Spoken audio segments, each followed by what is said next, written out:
Priyanka ji, doctor Priyanka. देखिए, मैं समझती हूँ कि जिस तरीके से बॉर्डर पर रहने वाले लोगों ने अपनी जानें गँवाई हैं और स्पेशली देखा जाए तो पाकिस्तान ने पूरी तरीके से लोगों के घरों को टारगेट किया था। तो सबसे पहले हमें बंकर पे भी पूरी तरीके से फ़ोकस करना पड़ेगा। हुँ, इनविजिबल बंकर्स बनाए जाएँ ताकि हम सबसे पहले अपनी जनता को सेव कर हुँ। सकें। दूसरी चीज़, आर्मी में भी खाली जो पद पड़े हैं, जो लगातार डिस्कशन का मुद्दा है, 1,80,000 जो पद खाली पड़े हैं, उनको भरा जाए।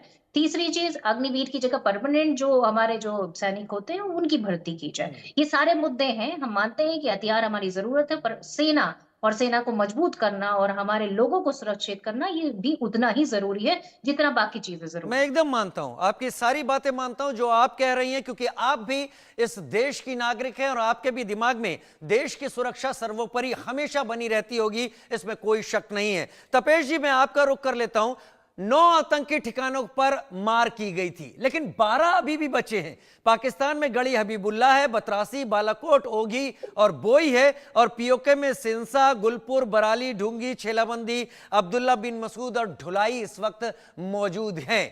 क्या इतने ज्यादा जो एरिया अभी भारत के पास बचे हैं जहां पर पाकिस्तान ये फौज एक बार फिर से तैयार कर सकता है? मैं फिर उसी जगह पर आ रहा हूं, पता नहीं क्यों घूम के, इस बात को मत समझिएगा कि मैं वहां पर ला रहा हूं। कहीं बहुत मेरा मन उन थिंकर्स के बराबर शायद नहीं सोचता होगा, लेकिन लगता है ऐसा है कि शायद हम अभी और आगे बढ़ सकते थे, पीओके में मौजूद इन भी ठिकानों को खत्म कर सकते थे और उसके बाद हम अपनी शर्तों पर चीजों को सेटल करते। तपेश जी। तो राजीव जी, एक सवाल आपने, मैं आपकी इस बात का भी जवाब दूंगा। एक सवाल आपने पूछा था कि आपको अनस्टेबल पाकिस्तान चाहिए या स्टेबल पाकिस्तान जी। चाहिए। मैं इस सवाल का जवाब आपसे मांगता हूं कि आप जिस सोसाइटी में रहते हैं, आप अपने पड़ोस में किसी गुंडा एलिमेंट को देखना चाहेंगे क्या? कोई रोग एलिमेंट जो रोज नाटक करता हो? नहीं, एकदम आप सही कह रहे हैं, किसी हालत में नहीं देखना चाहूंगा। उसीलिए तो सवाल पूरा मेरे दिमाग में आता है कि हम अपर हैंड लिए हुए थे, 5 टुकड़े पाकिस्तान के तय हैं, भारत को बस वहां पर अपनी कोशिश करनी थी। बलूचिस्तान अपनी तरफ से है, सिंध पहले से लगा हुआ है, Khyber Pakhtunkhwa north west frontier province वो अफगानिस्तान कहता है मेरा है, ईस्ट पंजाब बचता भारत ये कोशिश अगर करता तो। क्या मेरी सोच गलत है तपेश जी?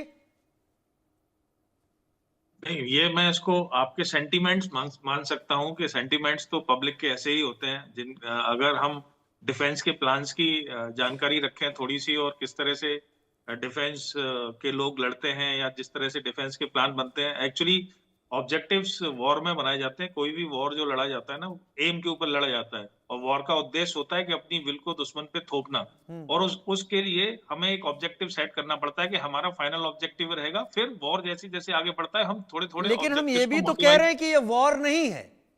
नहीं, मैं वही तो उसी पे आ रहा हूँ। तो अगर हम जो आप कह रहे हैं, अगर हमें वो अचीव करना होता, फिर तो हमें फुल फ्लेज्ड वॉर लड़ना था हम्म। बिना। और वो वॉर जैसे हमने कारगिल में लड़ा था, कम से कम 50 दिन लड़ना था, तब जाके वो अचीव होता। तो जो मेजर जनरल बंसल ने भी कहा कि हम एक इकोनॉमी है, हम रोग नेशन नहीं है, ठीक है, जिसके पास खोने के लिए कुछ नहीं है, तो वो तो कुछ भी कर सकता है। लेकिन लेकिन जब भी कोई वॉर लड़ा जाता है, उससे हमें कोई फायदा नहीं होता। इस बात की भी क्या गारंटी हम बलूचिस्तान को अलग कर देंगे और पीओके को ले लेंगे, उसके बाद भी हम इन टेररिस्ट से नहीं लड़ना पड़ेगा हमें? ये भी तो कोई गारंटी नहीं है ना। और इसीलिए ये जो आईएमएफ का लोन है, या जो भी सपोर्ट बाकी कंट्रीज कर रहे हैं, या अमेरिका कर रहा है, चाइना कर रहा है, सब इसी चक्कर में है कि पाकिस्तान उस लेवल तक ना टूट जाए कि वहां टेररिस्ट के हाथ में न्यूक्लियर वेपन्स आ जाए। पाकिस्तान की स्टेबिलिटी सभी को चाहिए। ये जो बीच बीच में लोन देके और सपोर्ट देके जो किया जाता है, ये उसी वजह से है। दूसरी बात ये है कि आप कह रहे हैं बार बार, क्या हमको नहीं जाना चाहिए था? देखिए, हमारा जो भी कभी भी कोई भी ऑपरेशन प्लान होता है, या तो वो रिएक्टिव होता है। अगर वो एक्टिव ऑपरेशन होता है तो उसका एक ऑब्जेक्टिव सेट करना पड़ता है। आप वॉर में डेली ऑब्जेक्टिव चेंज नहीं कर सकते। आप अपने ऑब्जेक्टिव्स को, आप उसके हिसाब से टैक्टिक्स को मॉडिफाई कर सकते हैं, लेकिन आपका मेन ऑब्जेक्टिव रहता है। तो हमने शुरुआत ही अपने किसी ऑब्जेक्टिव से की, और अगर हम 2 दिन बाद कहीं और पहुंच गए और फिर सब लोग कहने लगे नहीं अब पीओके ले लो, तो अब पीओके का ऑब्जेक्टिव सेट कर लिया, फिर बोला पीओके ले लो, अब बलूचिस्तान ले लो। ऐसे वॉर नहीं लड़े जाते। हम्म। तो मेरा कहने का मतलब यह है कि सेंटीमेंट्स अपनी जगह पे हैं, हमें फ्यूचर भी देखना है। हमारे जैसे माइंड्स जिन्होंने ये डिसाइड किया, जो फौजी लोग या जनरल्स और मिनिस्टर्स और प्राइम मिनिस्टर वहां बैठे, उन्होंने भी ये सब बातों पे डेफिनेटली डिस्कशन हुआ होगा। हम्म। और जो मुझे ये पूरा भरोसा है कि इस देश के हित में जो भी रहा होगा, वो डिसीजन लिया गया और मेरी पर्सनल ओपिनियन भी है कि जो ऑब्जेक्टिव हमें अचीव करना था हमें कर लिया, हमें इससे ज्यादा नहीं, एस्केलेट ना करना था इस और बात ना से ही तो करना मैं भी चाहिए। इत्तेफाक रखता हूं कि जिन्होंने ये चीजें तय की वो मुझसे कहीं ज्यादा इस बारे में एक्सपर्ट हैं, हम सबसे कहीं ज्यादा, और उन्होंने देश के भले के लिए सारी चीजें सोची होंगी। लेकिन आर के भार्गव जी मेरे साथ फॉरवर्ड डीआईजी बीएसएफ इस वक्त जुड़े हुए हैं। जैसा तपेश जी कह रहे थे, क्या मैं उससे ये इन्फ्रेंस ड्रॉ कर सकता हूं कि हमने कभी भी ये नहीं सोचा कि हम पीओके तक जाने की कोशिश करेंगे? अभी जो रिटेलिएशन कर रहे थे, जैसे वॉर भी हम नहीं कह रहे हैं, हमने जो रिटेलिएशन किया उसमें पीओके के बारे में नहीं सोचा, ऑब्जेक्ट एक बार तय कर लिया था, उसको हम चेंज बार बार नहीं कर सकते हैं। क्या यही इंडिकेशन था कि हमें केवल रिटेलिएशन में बस टेररिस्ट लॉन्च पैड तबाह करने हैं और बाद में जो कुछ भी हुआ उसमें 11 एयर बेसेस और मिलिट्री इंस्टॉलेशंस? देखिए, जो हमारे प्राइम मिनिस्टर ने बताया ना कि ऑब्जेक्टिव उनका क्या था, पाकिस्तान को एक लेसन देना कि तुम अपनी ये आतंकवादी कार्रवाइयों को बंद करो। मेन हमारा एम उस समय तक यही था, उसके अंदर पीओके कहीं भी नहीं था। और एक बात बताऊं, बाकी पब्लिक के लिए तो कुछ भी कहना, सोचना कि आपने ये क्यों नहीं कर दिया, बल्कि जब 22 तारीख को ये आतंकी घटना हुई थी, कुछ लोग तो ये थे कि भाई पाकिस्तान के ऊपर अभी चढ़ाई कर देनी चाहिए।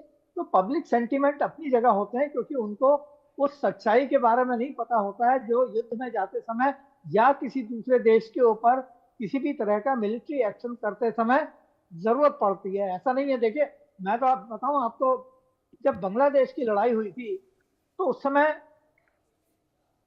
कितना टाइम लिया था हिंदुस्तान ने तैयारी के लिए?